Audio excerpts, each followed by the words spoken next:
So I truly hope that the message I'm sharing inspires and motivates you to improve your life. Now let's get to the point.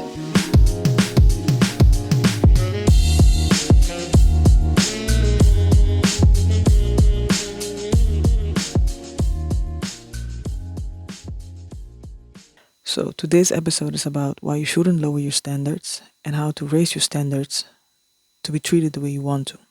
I'm going to be sharing a lot of personal stories with you, so this kind of feels a little bit uncomfortable because I'm not used to getting so personal, but at the same time, this is exactly the reason I want to share these stories with you to help others out there who are struggling with this. Yeah, let's just get into it. I'm pretty sure you can relate if you think back to past experiences where you gave someone the benefit of the doubt and when you damn well knew you shouldn't have, and in the end you got heartbroken, betrayed, or this person did something to cause you harm. And it's usually in hindsight that we say we should have listened to the voice warning us. And if you can't think of anything, hit me up because I want to know how you do it. But if you can think of an experience like that, then this episode is for you. A couple of years ago, I got to know someone and we became friends. At least that's what I thought. At one point, we lost contact, and after years, we got in touch again. And this friend, she was telling me that she got in trouble with the law because of some stupid decisions she made in the past, and she served her time and she was never ever going down that road again. I believed her, as naive as I was.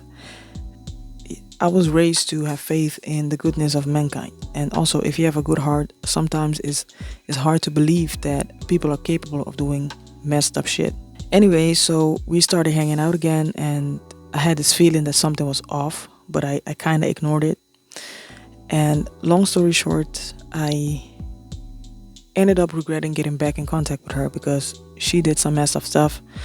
I'll spare you the details, but I had no other option than to cut all forms of communication to protect my sanity and my safety.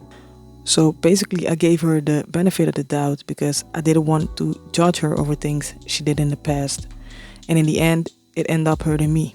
One of the greatest quotes I've ever heard was, "When someone shows you who they are, believe them." So my point here is, and I'm not saying this to be judgmental in any way, but do not settle for people who are below you. I don't mean that you should behave like you're superior to other people, but I mean below you in the sense of not having the same norms, values, goals, etc. And yes, sometimes you encounter people who are willing to change and improve, but you shouldn't lower your standards to accommodate them and be friends with them just because you're feeling lonely or whatever. Because eventually what ends up happening is they will drag you down with them into their bad habits and you get to start all over again. So I believe it's better to have 0 or maybe 1 good friend than many bad ones. This also goes for relationships. So don't settle for someone who is bad for you just because you don't want to be alone. The worst thing is to be in a relationship and feel lonelier than ever because you don't have anything in common with that person or that person treats you like shit. So our standards. Standards are how you allow others to treat you. It's connected to your self-esteem and what you think you deserve. So take a look at your life and look at how people treat you. Or let me rephrase that by saying how you let people treat you. Are you satisfied or do you feel resentment and anger towards those people or situations? If so, then you know it's time to make a change because chances are high that your standards are low. I think besides being afraid of being alone, another reason for people to settle is because they lack self-love and they're not able to be alone with themselves because it gets very confronting that there's a lot going on inside that we don't want to look at, right?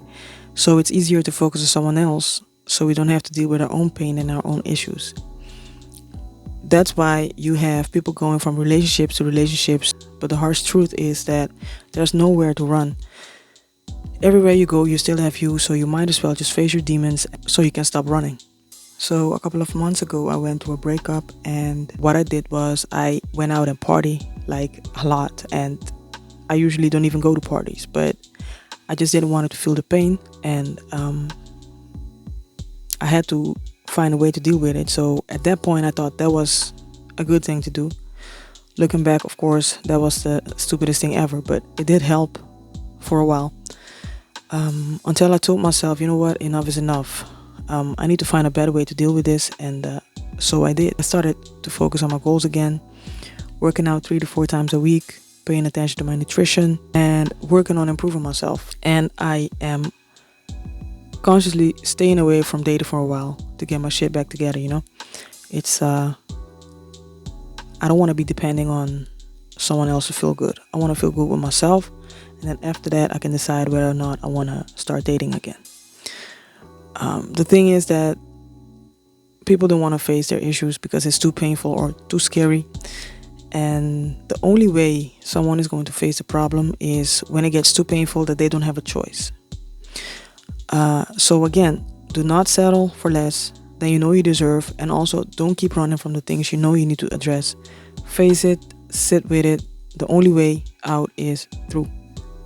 Get professional help if needed, because running is not going to solve the problem. It's only going to make it worse, and I think that's the last thing we want, right? So I think that also the lack of setting boundaries can affect the way we deal with our standards. So let's say you didn't get it from your parents, they didn't teach you how to set proper boundaries. What ends up happening is that you can become a people pleaser and allow people to walk all over you. I'm saying allow because people do to you what you allow them to do, right? And not setting proper boundaries can come from being afraid of not being liked by others. I guess we humans just want to be liked, and I'm gonna be honest with you, I struggle with this from time to time. I think I always want to be there for people, and the problem is that sometimes I do it even when it's too much for me, but I just want to help, and I guess that's one of the reasons I'm a social worker. What I noticed is that I go out of my way to help, but not everyone is like that, and that's okay. So, but the thing is that when it's my turn to ask for help, people, of course, they can say they don't have time, and I end up feeling disappointed because I was hoping to get the same support back. And not that I helped to get the support back, but it would be nice if when you need someone, then they're always there too. But I know it's not realistic to always be there. So it's an issue of mine, I guess, if I can call it an issue. And I'm working on this to learn to be more strict with my boundaries so I don't get into painful situations. It makes saying no a lot easier, and it's okay to say no. Usually we're afraid of saying no because people are going to get mad, but if you just say no and sometimes just give a little bit of an explanation, not always, people understand. And if they don't, if you can't, you just can't. It is what it is. Saying this, I'm thinking like, why would you want everybody to like you? The most important thing is that you like yourself. And I'm not saying to be selfish and inconsiderate or anything like that, but if someone treats you a certain way, you don't like it, just speak up. I'm just saying, just like it's that easy, but that's the thing to do. Like, and if you're asking for something that's reasonable and that person doesn't respect that, you still have the choice to walk away.